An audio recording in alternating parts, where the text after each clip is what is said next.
IAS officer पूजा खेडकर के विकलांगता certificate पर अब कई सारे सवाल उठ रहे हैं।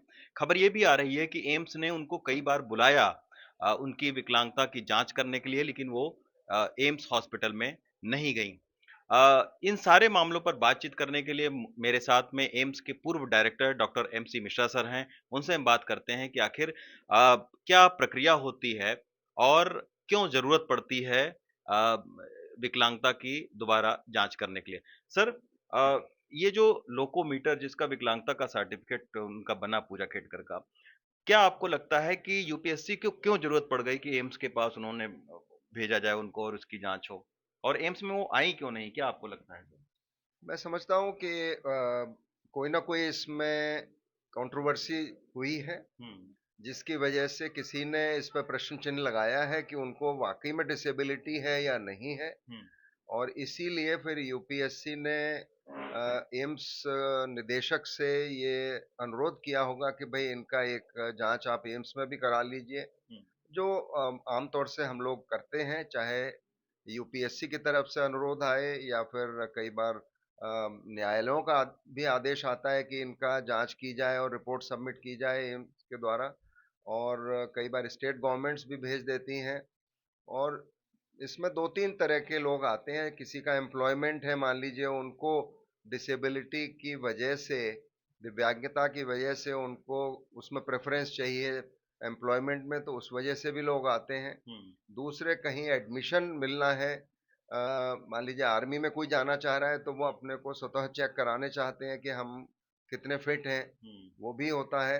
और तीसरा जो है वो कई बार इसका बेनिफिट, जैसे हम लोग जाते थे आईआईटी दिल्ली में जब एडमिशन होते हैं हुँ, इंजीनियरिंग प्रोग्राम्स में, तो वो एक बोर्ड बनाते थे अच्छा, और उसमें एम्स फैकल्टी जाती थी। उसमें मैं भी कई बार गया हूँ उसमें, जिसमें हमारे ऑर्थोपेडिक डिपार्टमेंट से होते थे, पीएमआर से लोग होते थे, न्यूरोलॉजी से होते थे, मेडिसिन से होते थे, सर्जरी से होते थे तो इसमें अच्छा, फिर डिसेबिलिटी हो सकती है ऑर्थोपेडिक की वजह से। मान लीजिए किसी का कोई अंग हुँ, चला गया, वो अंग एक उंगली भी हो सकती है, वो अंग एक अंगूठा भी हो सकता है, वो अंग एक लिम्ब भी हो सकती है कि हमारा हाथ या पैर में कुछ हुआ हो कभी एक्सीडेंट की वजह से। और तो उसकी कितनी क्वांटिफिकेशन है, कितना उसको अनुपात में लाया जाए शरीर के हिसाब से, तो वो उसकी एक क्राइटेरिया उसका डिफाइंड होता है हुँ, कि अगर मान लीजिए अंगूठा गया है तो कितनी होगी, 40% होगी, कितनी डिसेबिलिटी होगी। हुँ, और इसी प्रकार से अगर एक आंख में विजन नहीं है, हुँ, कितनी डिसेबिलिटी होगी उसका भी क्राइटेरिया है। या कोई कलर ब्लाइंड है, उसका भी क्राइटेरिया। अब कलर ब्लाइंड में जैसे पहले कुछ एम्प्लॉयमेंट ऐसे होते थे जिसमें कलर ब्लाइंडनेस को नहीं लेते थे, हुँ, लेकिन अब आजकल मैं जो देख रहा हूँ कि डिसेबिलिटी के कारण किसी को भी न तो एडमिशन डिनाई होता है आमतौर से, हुँ, और ना ही एम्प्लॉयमेंट डिनाई होता है। ठीक है, उनकी क्वांटिफिकेशन आती है, उनको उसी प्रकार से उनको प्राथमिकता दे दी जाती है। और लेकिन किसी को डिसेबिलिटी नहीं है और देन किसी ने दी हो, हुँ। ये थोड़ा सा संभव नहीं लगता है। अच्छा सर, ये जो लोको मोटर है जिसका सर्टिफिकेट बनवाया गया पूजा खेडकर के ज़रिए, ये सर क्या है और क्या ये एक डॉक्टर देता है या कोई पैनल बैठता है? इतना आसान होता है सर विकलांगता सर्टिफिकेट देना ये लोको मोटर? देखिए, लोकोमोटर अगर कुछ हो, कोई डिसेबिलिटी होगी, हुँ, तो वो आमतौर से ब्रेन के कारण होगी, हुँ, या स्पाइन के कारण होगी, स्पाइनल कॉर्ड के कारण, हुँ, जिसमें कोई किसी को कभी संक्रमण हुआ हो हुँ, और चलने फिरने में दिक्कत हो गई हो। लोकोमोटर का तो यही होता है कि आपका जो मोटर मसल्स हैं वो हुँ, वीक हो गए हैं, हुँ, या किसी को पैदाइशी जेनेटिक तौर पे मस्कुलर डिस्ट्रॉफी है, कुछ शिकायत है मसल्स की, हुँ, उसकी वजह से लोकोमोटर डिसेबिलिटी हो रही है। हुँ, तो मैं समझता हूँ कि उसमें न्यूरोलॉजिस्ट भी इन्वॉल्व होंगे हुँ, उम्र के हिसाब से। अगर बच्चा है तो पीडियाट्रिक न्यूरोलॉजिस्ट इन्वॉल्व होंगे, अगर वयस्क है तो उसमें एडल्ट जो जो देखते हैं न्यूरोलॉजिस्ट, वो उसमें शामिल होंगे। हुँ, उसके अलावा उसमें पीएमआर के लोग भी होंगे, हुँ, और department of physical medicine and rehabilitation वाले जो विशेषज्ञ हैं, और ऑर्थोपेडिक विशेषज्ञ भी इसमें साथ में होंगे।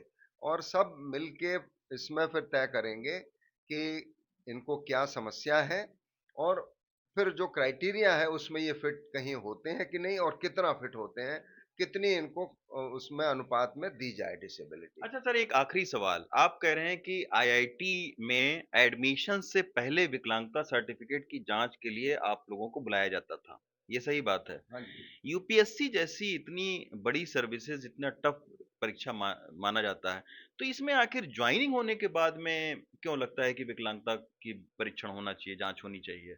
मतलब इनको भी पहले करना चाहिए, अगर नहीं, आप क्या सजेस्ट मैं करेंगे? समझता हूँ अगर इन्होंने अपना जो सिलेक्शन है हुँ, विकलांगता की वजह से मांगा होगा, हुँ, तो यूपीएससी अवश्य कराती होगी इसको। मैं, हुँ, मतलब ऐसा मेरा अनुमान है। हुँ, चाहे वो आरएमएल हॉस्पिटल में उनकी जांच होती हो, हुँ, क्योंकि आरएमएल, यूपीएससी के लिए आरएमएल हॉस्पिटल है आमतौर से। सेकंड ओपिनियन लेनी होगी तो एम्स से ली जा सकती है, हुँ, लेकिन मैं समझता हूँ कि जितने भी लोग सेलेक्ट होते हैं यूपीएससी के द्वारा, हुँ, उनका मेडिकल फिटनेस तो होती ही है। अच्छा, और अगर किसी ने उसका फायदा मांगा है हुँ, दिव्यांगता की वजह से, हुँ।